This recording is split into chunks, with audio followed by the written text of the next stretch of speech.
So very good morning. आज अपन इस lecture में बात करने वाले हैं जो आपका रेस्पिरेशन इन ए प्लांट था, इसको कंटिन्यू रखते हैं और आज इसका लेक्चर नंबर जो सेकंड है, दूसरा लेक्चर है, ये आपका रहने वाला है।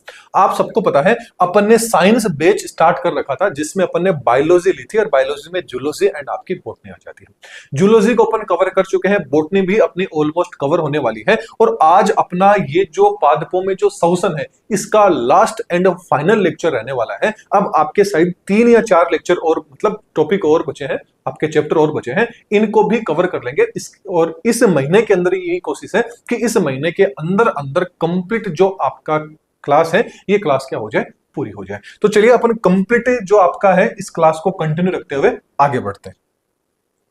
तो आज जो अपनी क्लास है इस क्लास में अपन बात करेंगे जो आपका रेस्पिरेटरी क्यूसेंट होता है, यानी जो श्वसन गुणांक होता है ये आखिरकार क्या होता है। अब श्वसन गुणांक है, इसको ज्यादा डीपली बिल्कुल भी नहीं पढ़ना है, बस इसके अंदर जो वैल्यूज है वो वैल्यूज आपको पता होनी चाहिए। इससे पहले आप चैनल पे नए हैं तो चैनल को सब्सक्राइब जरूर कीजिएगा एंड आपके सब्सक्राइब के सामने 2 चैनल आपको दिखाई दे रहे होंगे। ये चैनल तो अपना मेन है, इसके साथ साथ में एक चैनल और दिखाई दे रहा होगा, that is group of education competitive exam. उस कॉम्पिटिटिव एग्जाम वाले के ऊपर आगे आने वाले टाइम में जो भी आपकी क्लासेस रहेगी यानी कॉम्पिटिशन एग्जाम से रिलेटेड वो भी आपको उस चैनल पर देखने को मिलेगी। इसके साथ साथ के अंदर जो भी आपकी लैब असिस्टेंट का एक कोर्स है, इसकी कोर्स की जो भी रिविजन क्लासेस रहेंगी, इसके साथ साथ में जो क्वेश्चन प्रैक्टिस क्लासेस रहेंगी, वो सारी के सारी आपको उस चैनल पर देखने को मिलेगी। तो उस चैनल को भी आप सबके सब सब्सक्राइब जरूर कर लीजिए। इसके साथ में प्ले स्टोर के ऊपर अपनी एप्लीकेशन है दादीज ग्रुप ऑफ एजुकेशन, इसी चैनल के नाम से है। इसकी लिंक आपको डिस्क्रिप्शन में मिल जाएगी या डायरेक्ट प्ले स्टोर पे जाइए और वहां से एप्लीकेशन को डाउनलोड कर लीजिए। यहां पर जो भी अपनी क्लास रहती है उसकी जो नोट्स है वो नोट्स आपको इसके ऊपर देखने को मिल जाएंगे। इसके साथ साथ में देखिए एक चीज मैं आपको फिर से रिमाइंड करा देता हूं, याद करा देता हूं कि आप कहीं से भी पढ़ लीजिए। अभी मैं जो पढ़ा रहा हूं एकदम इजी लैंग्वेज में पढ़ाऊंगा, कोई दूसरा टीचर पढ़ाएगा या आप खुद पढ़ रहे हैं तो जो भी चीज आप पढ़ेंगे वो हमेशा इजी लैंग्वेज के अंदर ही पढ़ेंगे क्योंकि अपन को इजी लैंग्वेज ही समझ में आती है। लेकिन जिस दिन अपन एग्जाम देने जाएंगे तो जो क्वेश्चंस आएंगे वो इजी नहीं आएंगे, आंसर वही रहेंगे जो अपन यहां पढ़ेंगे ना, या आपने कहीं और से पढ़ा होगा, वो क्वेश्चंस उसी बुक में से, उसी किताब में से, जहां से भी पढ़ा होगा वहीं से आएंगे। लेकिन क्वेश्चन पूछने का जो तरीका है वो घुमा के आ जाएगा, आंसर वही रहेगा, आंसर आपको पता रहेगा, लेकिन क्वेश्चंस को एग्जामिनर ने ऐसा घुमा दिया कि आंसर पता होते भी आप कंफ्यूज हो गए। उस कंफ्यूजन से बचने के लिए ही क्या होता है, टेस्ट सीरीज होती है। वो टेस्ट सीरीज आप सबके सब जो लोग हैं वो ज्वाइन जरूर कीजिए। अब मैं ये नहीं कहता कि जो टेस्ट सीरीज मैंने बना रखी है वही आप ज्वाइन कीजिए, ओवरऑल जहां से भी आपको फ्री में मिले, पेड में मिले, जहां पर भी मिले, ऑफलाइन मिले, ऑनलाइन मिले, अब वो वक्त आ चुका है जब आपको ज्यादा से ज्यादा क्वेश्चंस को क्या करना होगा, आपको रिवाइज मतलब ज्यादा से ज्यादा क्वेश्चन की प्रैक्टिस करनी होगी क्योंकि क्लास अब जितनी पढ़नी थी, थ्योरी पढ़नी थी, उतना हो चुका है। अब बस आपको क्वेश्चन सबसे ज्यादा प्रैक्टिस करने का वक्त आ चुका है क्योंकि लगभग 1 महीने से भी कम समय का टाइम आपके सामने बचा हुआ है। चलिए टाइम वेस्ट नहीं करते हैं, अपना जो मेन टॉपिक है उस पर आ जाते हैं। सबसे पहले अपन रेस्पिरेटरी क्यूसेंट श्वसन गुणांक की बात करें तो श्वसन गुणांक को है, इसको शॉर्ट में आरक्यू के नाम से भी अपन बोल सकते हैं। अब ये जो इसका जो फॉर्मूला है, ये फॉर्मूला एग्जाम में पूछ लिया जाता है और फॉर्मूले से ही आपकी डेफिनेशन हो जाती है कि रेस्पिरेटरी क्यूसेंट क्या होता है, वॉल्यूम ऑफ CO2 प्रोड्यूस, की मतलब CO2 कितनी बन रही है, इसका जो आयतन होता है वो, एंड कितनी वॉल्यूम क्या है अपन ने कंज्यूम कर ली है, कितनी अपन ने कंज्यूम कर ली है, यही आपका क्या कहलाता है, आरक्यू कहलाता है कि कितनी CO2 प्रोड्यूस हुई और कितनी ऑक्सीजन है ये अपन ने कंज्यूम कर ली, यही क्या कहलाता है, रेस्पिरेटरी क्यूसेंट कहलाता है। अब क्वेश्चंस आपको बस ये जो आपका ब्रैकेट के अंदर जो आपका फॉर्मूला है, ये फॉर्मूला आपको याद होना चाहिए। अब हर बार ये तो है नहीं कि भाई आपसे कार्बोहाइड्रेट के बारे में पूछ लिया जाए, प्रोटीन के बारे में, फैट के बारे में पूछ लिया सॉरी इनके बारे में पूछ लिया जाए तो आप इनको फॉर्मूले में अप्लाई करोगे फिर लिखोगे, ऐसा तो पॉसिबल है नहीं। तो इसके लिए बस आपको कुछ नहीं करना है, ये जो स्लाइड के अंदर जितनी भी वैल्यू लिखी हुई है बस इन वैल्यू को आपको 5 से 6 बार लिख लिख के याद कर लेना है, आपका काम हो जाएगा। इससे बाहर एक भी क्वेश्चन आपको नहीं देखने को मिलेगा।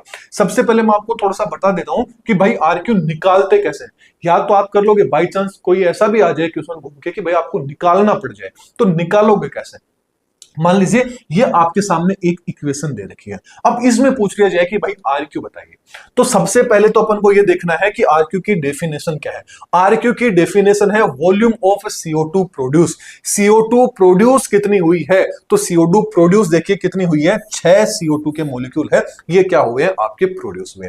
तो अपन ने क्या लिख दिया, आरक्यू का फॉर्मूला क्या था, ये आपका आरक्यू था, तो ये क्या था, volume of CO2 produce. CO2 produce कितनी हुई है भाई, आपकी 6 CO2 क्या हुई है, प्रोड्यूस हुई है।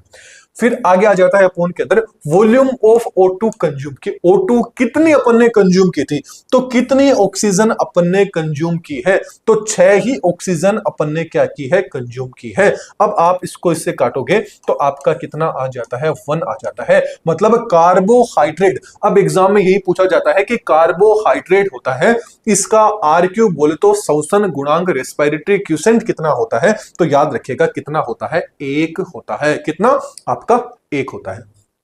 जबकि पूछ लिया जाए कि जो आपका प्रोटीन होता है, इस प्रोटीन का आरक्यू कितना होता है, तो प्रोटीन का आरक्यू याद रखना 1 से कम होता है। 1 से कम कितना होता है, 0.8 से 0.9 क्या होता है, इसका आरक्यू होता है। जबकि फैट या लिपिड का पूछ लिया जाए आरक्यू, तो यह भी 1 से कम होता है, लगभग 0.7 के समथिंग होता है। जबकि जो आपके केम प्लांट होते हैं, जो आपके केम प्लांट होते हैं, उन केम प्लांट में रात के समय आरक्यू कितना होता है, ज्यादातर ये पूछा जाता है, तो रात के समय उनमें आरक्यू कितना होता है, 0 होता है। जबकि एनएरोबिक रेस्पिरेशन होता है, जिस टाइम पे एनएरोबिक रेस्पिरेशन होता है, चाहे एनिमल से लीजिए प्लांट ले लीजिए, उनके अंदर यदि आरक्यू पूछ लिया जाए तो याद रखना कितना होगा, अनंत होता है, इन्फिनिट होता है, ज्ञात नहीं किया जा सकता है। जबकि कुछ ऑर्गेनिक एसिड्स होते हैं, उनका आरक्यू कितना होता है, रेस्पिरेटरी क्यूसेंट कितना होता है, तो याद रखना इनका आरक्यू क्या होता है, 1 से हमेशा ज्यादा होगा, 1 से कम बिल्कुल भी नहीं होगा, 1 से ज्यादा होगा। फॉर एग्जाम्पल की बात करें, सिट्रिक एसिड का पूछ लिया जाए तो 1.3 होता है, मेलिक एसिड का 1.33 होता है, ऑक्जेलिक एसिड का कितना होता है, 4 आरक्यू होता है। बस ये क्वेश्चंस वही है जो सबसे ज्यादा बार पूछे गए। स्लाइड वेरी इंपॉर्टेंट है, इस स्लाइड को अच्छे से आप सबके सब देख लीजिएगा। चलिए फिर अब आगे बात कर लेते हैं कि beta oxidation of fatty acid, कि जो आपका फैट्स है उनका ऑक्सीडेशन कैसे होता है। तो जो आपका फैटी एसिड है, इसके यदि अपन मेटाबॉलिज्म की बात करें, तो जो आपकी फैट होती है, ये फैट याद रखना हमेशा फैटी एसिड एंड ग्लिसरॉल के अंदर टूट जाती है। जो फैट होती है ये फैटी एसिड एंड ग्लिसरॉल में टूट जाती है। ये जो प्रोसेस है, इस प्रोसेस को लिपोलाइसिस के नाम से जाना जाता है। लिपोलाइसिस, लिपो का मतलब लिपिड का, लाइसिस का मतलब क्या हो गया, टूटना। लिपिड का टूटना ही क्या कहलाता है, आपका लिपोलाइसिस कहलाता है। मतलब यहां पर जो फैट है ये फैटी एसिड एंड ग्लिसरॉल के अंदर टूट जाती है। अब आगे कहां पे जाएगी, ये जो आपकी ग्लिसरॉल होती है, मतलब ये जो आपकी ग्लिसरॉल होती है, ये याद रखना ग्लाइकोनियोजेनेसिस के द्वारा ग्लिसरॉल होती है, ये किस में कन्वर्ट हो जाती है, आपके ग्लूकोज के अंदर कन्वर्ट हो जाती है। किसके द्वारा ग्लिसरॉल होती है, ये ग्लूकोनियोजेनेसिस के द्वारा किसमें टूट जाती है, आपके किसमें बदल जाती है, कन्वर्ट हो जाती है, ग्लूकोज में हो जाती है। जबकि जो आपकी फैटी एसिड है, इस फैटी एसिड के अंदर क्या होता है, बीटा ऑक्सीडेशन की प्रोसेस होती है। किसकी होती है, बीटा ऑक्सीडेशन की प्रोसेस होती है, और फैटी एसिड बीटा ऑक्सीडेशन से किसमें हो जाती है, एसिटाइल को एंजाइम के अंदर कन्वर्ट हो जाती है। सबसे वेरी इंपॉर्टेंट पॉइंट है, इसको आप याद रखिएगा। अब आगे यदि अपन बात करें, तो जो आपकी बीटा ऑक्सीडेशन है, इस बीटा ऑक्सीडेशन एक्चुअल के अंदर होता क्या है, तो बीटा ऑक्सीडेशन है, यदि एनिमल्स की बात करें तो एनिमल्स के अंदर तो जो आपकी माइटोकॉन्ड्रिया होती है, इस माइटोकॉन्ड्रिया में आपको बीटा ऑक्सीडेशन देखने को मिल जाएगा। लेकिन यदि अपन प्लांट्स की बात करें तो प्लांट्स के अंदर पेरोक्सिसोम एंड जो आपका ग्लाइकोसोम होता है, यहां पर क्या होता है, बीटा ऑक्सीडेशन की प्रोसेस होती है। तो वेरी इंपॉर्टेंट पॉइंट है, पूछ लिया जाए कि बीटा ऑक्सीडेशन कहां होता है। देखिए सीधी सी बात है, ये आपकी क्या है,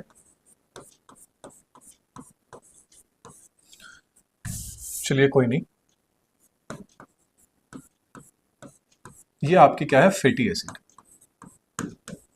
ये जो आपकी फैटी एसिड होती है, ये फैटी एसिड किस में टूट जाती है, ये जो फैटी एसिड है, ये सीधी सी बात है किस में हुई है, एसिटाइल कोएंजाइम।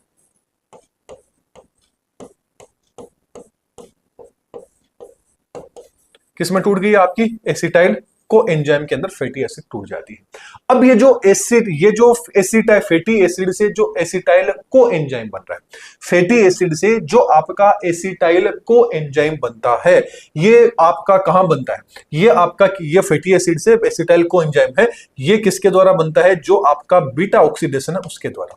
अब ये जो बीटा ऑक्सीडेशन है, इसकी बात करें, बीटा ऑक्सीडेशन यदि अपन एनिमल्स की बात करें, किसकी बात करें, एनिमल्स की बात करें, जंतुओं की बात करें, तो उनमें तो किन में देखने को मिलेगा, आपकी माइटोकॉन्ड्रिया में देखने को मिलेगा। ठीक ऐसे यदि प्लांट्स की बात करें, तो प्लांट्स के अंदर जो पेरोक्सिसोम है एंड जो आपका ग्लाइकोसोम है, इनके अंदर आपको देखने को मिलेगा।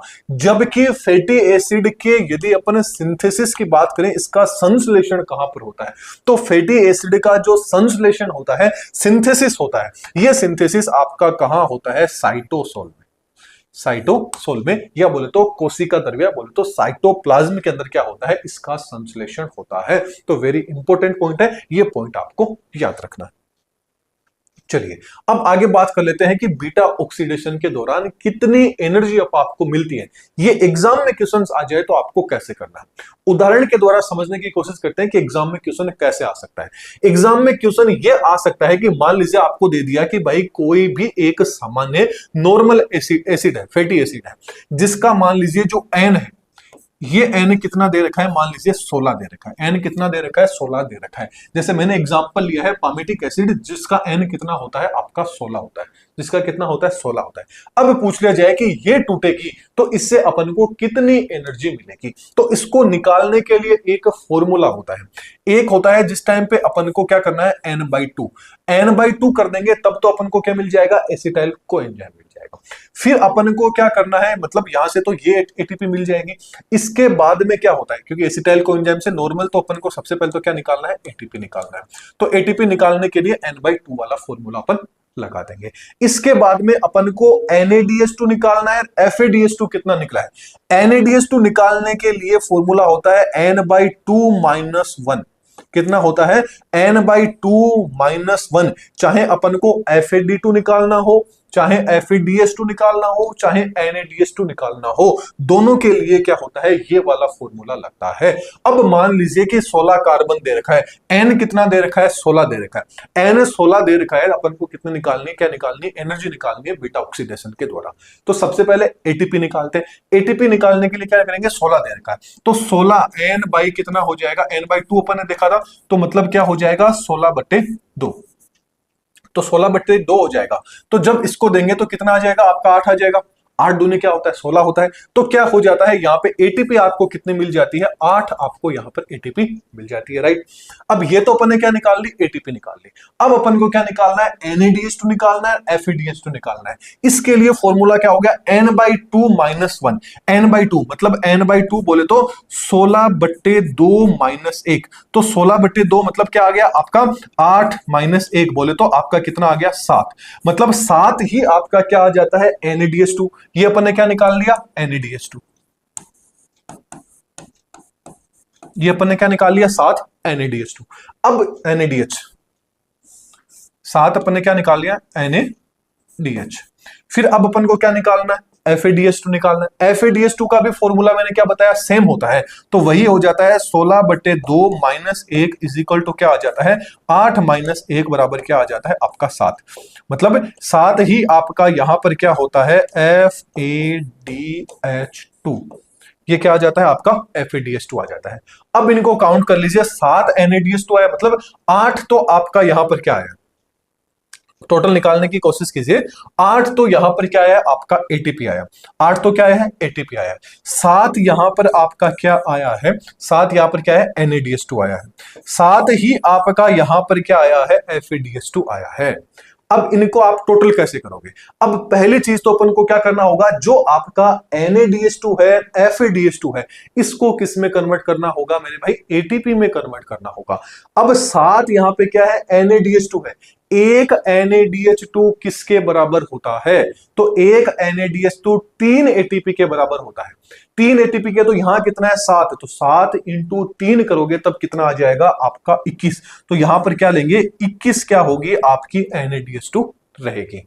इसके बाद में यदि अपन बात करेंगे इसके बाद में यदि अपन बात करेंगे FADH2 की, एक FADH2 में कितना होता है, 2 होते हैं ATP, तो यहां कितना है 7, तो टोटल कितनी हो जाएगी यहां पर आपकी 14 ये हो जाएगी, 14 21 8। अब 8 यहां पे कैसे होगा, यहां तो अपन ने 8 क्या लिया है, 8 यहां पर क्या है आपका एक सिंगल क्रेब्स, अब यहां पे क्या बना है एक कोसी, मतलब 8 आपके क्या बना है एसिटाइल कोएंजाइम बने हैं, 8 एसिटाइल कोएंजाइम, मतलब आपका क्रेब साइकिल है कितनी बार चलेगा, 8 बार आपका क्रेब साइकिल चलेगा।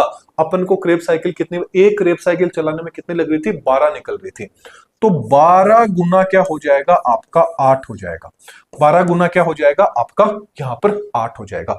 फिर जब आप इसको पूरा कैलकुलेट करोगे तब आपका टोटल कितना आ जाएगा, 131 आपकी क्या आ जाती है यहां पर ATP आ जाती है, कितनी आ जाएगी 131 आपकी ATP आ जाती है। आप जब इनको इसको इसको इसको आप जोड़ोगे तो कितना आ जाएगा आपका 131 आपकी क्या आ जाएगी ATP आ जाएगी। ये जो आपकी 131 ATP रहेगी, इसमें से अब अपन को क्या करना है, 2 ATP सीधी सी बात है खर्च भी हो जाएगी, सटल सिस्टम अपन ने पढ़ा था, ये जो आपका सटल सिस्टम रहेगा, अब जो आपका सटल सिस्टम था उस सटल सिस्टम के द्वारा यदि अपन 131 में से 2 ATP निकाल देंगे तो सीधी सी बात है टोटल कितनी ATP बच जाएगी आपकी 129 ATP मिल जाएगी। मतलब यहां पर N अपन ने क्या लिया था, कार्बन 16 लिया था। अब मैं आपको 2-3 क्वेश्चन देता हूं, आप मेरे को बताइएगा कमेंट बॉक्स में कि आपकी कितनी एनर्जी आई है। मान लीजिए एक जो n है वो n मैंने दिया है 10। अब देखना एक चीज हमेशा याद रखना, विषम संख्या में बिल्कुल भी आपसे नहीं पूछी जाएगी। कोई कह दे कि सर मान लीजिए n बराबर आपको 15 दे दे तो क्या करेंगे, तो विषम संख्या में ना के बराबर चांस है कि आपसे पूछा जाएगा, हमेशा आपको सम संख्या से ही पूछा जाएगा। तो एक n बराबर 10 दे दिया, एक n बराबर 15 दे दिया, एक n बराबर मैंने क्या दे दिया 8 दे दिया। इन तीनों के जो आंसर है कि कितनी अपन को ATP मिली है वो आप सबके सब मेरे को कमेंट बॉक्स के अंदर जरूर बताएंगे। देखिए ये n है, यहाँ पे कितना दे रखा है मैंने 10 दे रखा है, n कितना दे रखा है 10 दे रखा है, तो सीधी सी बात है सबसे पहले आपको एसिटाइल कोएंजाइम निकालना है, तो n बाई सबसे पहले क्या करेंगे 2 करेंगे, n बाई क्या करेंगे 2 करेंगे, तो क्या आ जाएगा 10/2 बोले तो आपका 5 एसिटाइल कोएंजाइम आ जाएगा। 5 आपका क्या आ गया एसिटाइल कोएंजाइम, कितना आ गया 5 एसिटाइल कोएंजाइम आ गया। 5 एसिटाइल कोएंजाइम आ गया, मतलब एक एसिटाइल कोएंजाइम से कितनी आपका साइकिल चलता है 12 चलता है, तो 12 इंटू क्या कर देंगे इसको 5 कर देंगे, वो तो आपका क्या जाएगा एसिटाइल कोएंजाइम से जितनी एनर्जी बनी उतनी आ गई। इसके बाद में क्या होगा NADH2 FADH2 निकालना है, तो यहां पर भी NADH2 FADH2 का फॉर्मूला क्या था, n/2 - 1, दोनों का सेम फॉर्मूला होता है, इसके अंदर भी वही रखेंगे। 10 में से 2 गए 5, 5 में से 1 गया, कितना आ गया 4 ही आपकी क्या आ जाएगी NADH2 बनेगी, 4 ही क्या बनेगी आपकी FADH2 बनेगी। एक NADH2 कितने बराबर होती है, एक NADH2 में 3 ATP होती है, एक FADH2 में 2 होती है, तो इसको 3 इंटू 4 कर देंगे, इसको 2 इंटू अपन क्या कर देंगे 4 कर देंगे। अब टोटल जितनी भी ATP आएगी वो आपका क्या आ जाएगा, इसका आंसर हो जाएगा। 2 आपको क्या करनी है, लास्ट में जितनी भी आती है ना उसमें से 2 आपको क्या कर देना है माइनस कर देना है, क्योंकि 2 क्या है अपन ने एक्टिवेशन में क्या कर दिया खर्च कर दिया। याद रखना जितने भी ATP आ जाए उसमें से 2 आपको क्या कर देनी है माइनस कर देनी है सटल सिस्टम के अकॉर्डिंग। ठीक ऐसे ही 12 की, ठीक ऐसे ही 8 की, ये आप मेरे को कमेंट बॉक्स के अंदर बताएंगे। चलिए फिर अब जो भी मैंने यहां तक चीज बताई है आपको fatty acid beta oxidation fatty acid से रिलेटेड, वो सारी की सारी चीजें आपको यहां देखने को मिल रही होगी कि यहां पर साइट क्या होती है, माइटोकॉन्ड्रियल मैट्रिक्स क्या होती है, बीटा ऑक्सीडेशन की साइट होती है। एंड यहां पर जो कैरियर का काम कौन करता है, कार्निटाइल जो सटल होता है वो करता है। और यहां पर क्या प्रोड्यूस होता है, यहां पर आपको एसिटाइल कोएंजाइम मिलता है, इसके साथ साथ में NADH2 मिलता है एंड FADH2 मिलता है। जैसा कि यहां पर भी मैंने आपको बताया था, क्या मिल रहा है एसिटाइल कोएंजाइम मिल रहा है, NADH2 मिल रहा है, FADH2 आपको यहां पर मिल जाता है। इसके साथ साथ में यहां पर एंड प्रोडक्ट क्या होता है, तो एंड प्रोडक्ट यहां पर जो भी बनता है वो क्रेब साइकिल के अंदर क्या करता है आपका प्रवेश कर देता है। नेचर में कैसा होता है, ये एरोबिक होता है, बोले तो इसको ऑक्सीजन की क्या होती है जरूरत होती है आपकी बीटा ऑक्सीडेशन फैटी एसिड के लिए। ये कुछ सवाल है, ये कुछ सवाल है जिनका आंसर आप सबके सब कमेंट बॉक्स में देंगे। अब आप कहेंगे सर इनके बारे में तो पता ही नहीं है, तो एक बार थोड़ा सा आज से 1.5 महीना पीछे की साइड में जाइए। जब अपन ने ह्यूमंस के अंदर रेस्पिरेटरी सिस्टम पढ़ा, सॉरी ह्यूमन में जिस दिन अपन ने डाइजेस्टिव सिस्टम पढ़ा था, डाइजेस्टिव सिस्टम के अंदर अपन ने लीवर के बारे में पढ़ा था। लीवर वाली जो आपकी क्लास है उसके अंदर लीवर के अपन ने फंक्शन पढ़े थे। उस लीवर के फंक्शन के अंदर मैंने आपको इन सब के बारे में बताया था कि आपका ग्लूकोजेनेसिस क्या होता है, ग्लूकोजेनोलाइसिस क्या होता है, ग्लूकोनियोजेनेसिस क्या होता है, ग्लूकोनियोजेनेसिस क्या होता है, जिनोलाइसिस क्या होता है, सॉरी, इसके साथ में ग्लाइकोलाइसिस क्या होता है। इन सब के बारे में मैंने आपको एकदम डिटेल के अंदर बताया था। डिटेल में मतलब इनकी डेफिनेशन बताई थी। अब आप मेरे को बताओगे कि ये सारे के सारे जो वर्ड है इनका मतलब क्या होता है, बिना देखे बताओगे। सबसे पहली चीज तो गूगल पे नहीं जाना है। दूसरी चीज, जो पुराना जो लेक्चर मैंने डाल रखा है वो बिल्कुल भी नहीं देखना है। एक बार खुद कोशिश कीजिएगा कि बिना देखे कि भाई इनका मतलब क्या होता है। इनके नाम में ही इनका आंसर लिखा हुआ है। ये जिस दिन क्लास मैंने वो ली थी उसके अंदर एकदम शॉर्ट तरीके से मैंने आपको बताया था कि इनके नाम में ही इनका लिखा है। देखिए, ग्लाइकोजेनेसिस मतलब यहां पे ग्लाइकोजन बनेगा, यहां पे क्या बनेगा, ग्लाइकोजन बनेगा। यहां पर ग्लूकोनियोजेनलाइसिस मतलब यहां पे क्या होगा, किसी न किसी चीज का लाइसिस आ गया, मतलब क्या होगा, कोई ना कोई चीज टूटेगी। जिनेसिस मतलब कोई ना कोई चीज बनेगी, तो लाइसिस कोई ना कोई चीज टूटेगी। ये सारा मैंने आपको ट्रिक के रूप में बताया था, तो इन सब के आंसर आप मेरे को दोगे। एंड साथ में प्ले स्टोर वाली जो एप्लीकेशन है इसको एक बार विजिट है वो विजिट आप जरूर कीजिएगा। ये जो लेक्चर है कि प्लांट्स के अंदर रेस्पायरेशन कैसे होता है, ये आज अपना क्या हो जाता है, कंप्लीट हो जाता है। कोई भी डाउट है कमेंट सेक्शन में पूछ सकते हो। वीडियो पसंद आए तो वीडियो को लाइक करना है। साथ में ये जो प्ले स्टोर वाली एप्लीकेशन है एक बार इसको विजिट है वो सबके सब जरूर कीजिएगा। लिंक डिस्क्रिप्शन में दे रखा है। चैनल पे नए हैं तो दोनों के दोनों चैनल को आपको सब्सक्राइब करना है। ये और भी सोशल मीडिया से इनको भी आप फॉलो करना चाहे तो कर सकते हैं। तो वीडियो पसंद आए तो लाइक कीजिएगा। कोई भी डाउट है तो वो आप पूछ सकते हैं। चैनल पे नए तो चैनल को सब्सक्राइब कीजिएगा। तो चलिए फिर अगले एक नए चैप्टर के साथ में अगले वीडियो में फिर मिलेंगे। Thank you.